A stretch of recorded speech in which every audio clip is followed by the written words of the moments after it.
اور ایسے ہی دعا ایک عمل ہے، ہم دعا کرتے ہیں اور اس کا بدلہ اور اس کا اجر اور اس کا فائدہ مردے کو بھی حاصل ہوتا ہے۔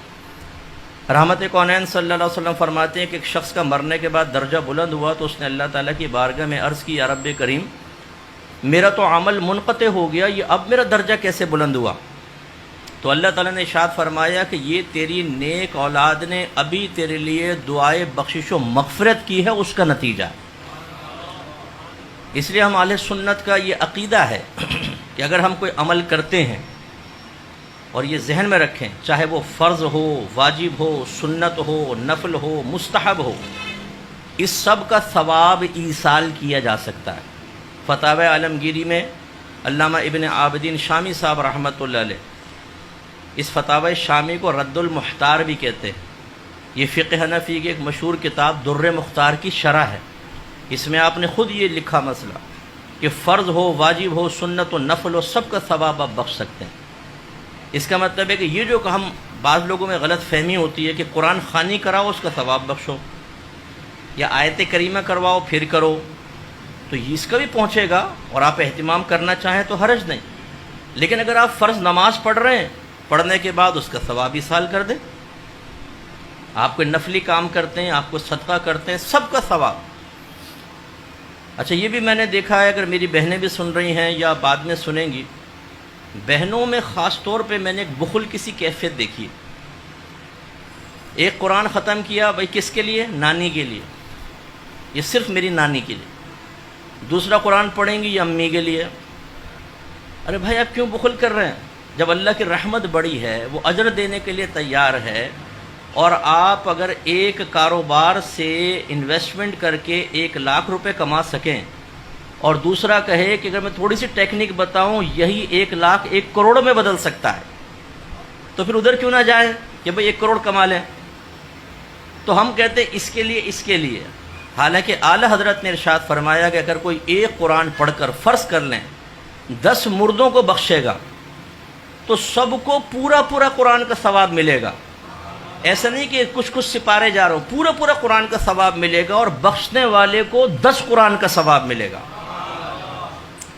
اس لیے پھر فرماتے ہیں کہ بہتر ہے کہ یوں ایصال ثواب کریں کہ سب سے پہلے اپنے آقا کی بارگاہ میں پیش کریں کہ یا رب کریم، اس کا ثواب میں اپنے آقا کی بارگاہ میں پیش کرتا ہوں، قبول و منظور فرما، اور آپ کے وسیلہ جلیلہ سے حضرت آدم علیہ السلام سے لے کر آج تک جتنے مسلمان دنیا سے پردہ فرما چکے، جو دنیا میں موجود ہیں اور جو قیامت تک آئیں گے، سب کے نام اعمال میں منتقل کر دے۔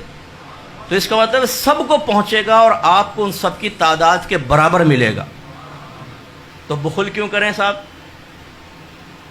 ہم یہ سوچتے ہیں کہ نہیں، اگر دادا کو بھی کر دیا، دادی کو کے ساتھ ساتھ دادی کہیں گی یہ تم نے کیا کیا؟ ساری زندگی دادا کو برداشت کرتی رہی، تم نے مرنے کے بعد بھی میرے ساتھ کر دی پارٹنرشپ۔ ارے بھائی کریں، کوئی فرق نہیں پڑتا۔ یہ بخل کی کیفیت سے ہمیں باہر نکلنا چاہیے۔ ہمیشہ وسعت رکھیں، اللہ تعالیٰ بڑا رحیم و کریم ہے۔ ہر ایک کی قبر میں نور اترتا ہے جب آپ ایصال ثواب کرتے ہیں اجتماعی طور پر، تو قبور میں نور اترتا ہے۔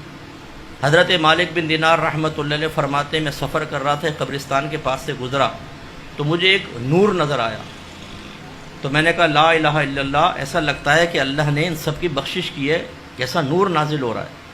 تو مجھے ایک غیبی آواز آئی، وہ گویا کہ ایک مردہ کہہ رہا تھا۔ اس نے کہا کہ یہ نور ایک شخص کے ایصال ثواب کا ہے۔ تو میں نے کہا وہ کیا تھا؟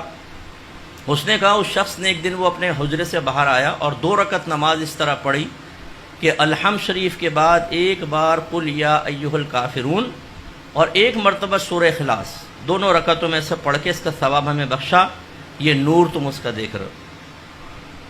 تو حضرت مالک بن دینار رحمۃ اللہ علیہ فرماتے ہیں کہ میں نے تہیہ کر لیا، میں بھی اسی طرح ایصال ثواب کروں۔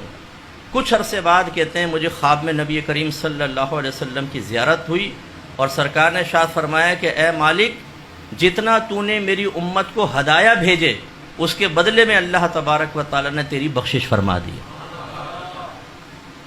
اور یہ اچھی طرح یاد رکھیں کہ جب آپ اپنے ذہن میں وسعت پیدا کر کے خصوصاً انبیاء علیہم السلام، صحابہ کرام، اولیاء عظام اور اہل بیت اطہار کو ایصال ثواب کرتے ہیں، ثواب ایصال کرتے ہیں، ان کے پاس پہنچتا ہے۔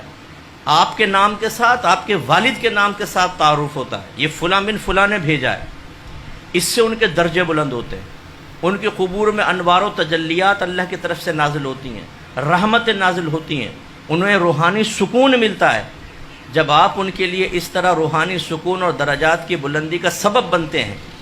علماء کہتے ہیں اب ذرا تصور میں سوچیں، جب آپ میدان محشر میں پہنچیں گے اور ان نفوس قدسیہ کو اللہ تعالیٰ اذن شفاعت عطا فرمائے گا تو یہ کسی کا احسان نہیں رکھتے ہیں، یہ تمہیں ڈھونڈ ڈھونڈ کر تمہاری شفاعت کریں گے۔ تو اس لیے بالکل جیسا بھی یہ محفل ایک پرٹیکولر والد صاحب کے لیے رکھی گئی، تو یہ ہو سکتا ہے کہ آپ اجتماعی ایصال ثواب کریں اور آخر میں خاص طور پہ ان کے لیے، اس میں کوئی حرج نہیں ہے، یہ ہو سکتا ہے۔ تو جیسے بھی یہ رکھی گئی ان کے لیے خاص ایصال ثواب، اور دعا میں سب کو بخش دیا جائے، سب کو ایصال کیا جائے، تو انشاءاللہ تعالی میدان محشر میں، اور پھر ہم اہل سنت کے لیے خاص طور پہ بڑی سعادت کی بات، ہم کوئی زندگی میں ایک بار نہیں کرتے ہیں، ہم تو بار بار کرتے ہیں۔ اللہ نے ہمیں ایسے مواقع دیے ہیں کہ ہم بار بار ایصال ثواب کرتے ہیں، کبھی شیخ عبد القادر جیلانی رضی اللہ تعالیٰ عنہ کے لیے، کبھی سرکار کی میلاد مناتے ہوئے، کبھی خواجہ صاحب کی چھٹی مناتے ہوئے، کبھی داتا صاحب کا عرس کرتے ہوئے، زبردست قسم کا ایصال۔ تو انشاءاللہ ہمارے اللہ تعالیٰ نے ہمیں توفیق دی، اور ہمارے وسیلے سے، اگرچہ وہ محتاج نہیں ہیں، وہ تو بالکل محتاج نہیں، لیکن ان کے درجے بلند ہوتے ہیں۔ تو اگر کوئی ہمیں تحفہ دے اور میں پیسے والا ہوں تو میں اس کو جواب میں دوں گا، اگر میں سخی ہوں تو جواب میں دوں گا، اور فرض کر لیں کسی نے مجھے 100 روپے دیے اور میں کروڑ پتی ہوں تو میں اپنی حیثیت کے مطابق دوں گا۔ تو اب اندازہ کریں کہ ہم ثواب ایصال کرتے ہیں اپنی حیثیت کے مطابق، اور ان بزرگوں کی طرف سے جو جواب آئے گا وہ ان کے درجات کے اعتبار سے آئے گا، وہ ہوگا کہ آپ سوچئے ذرا۔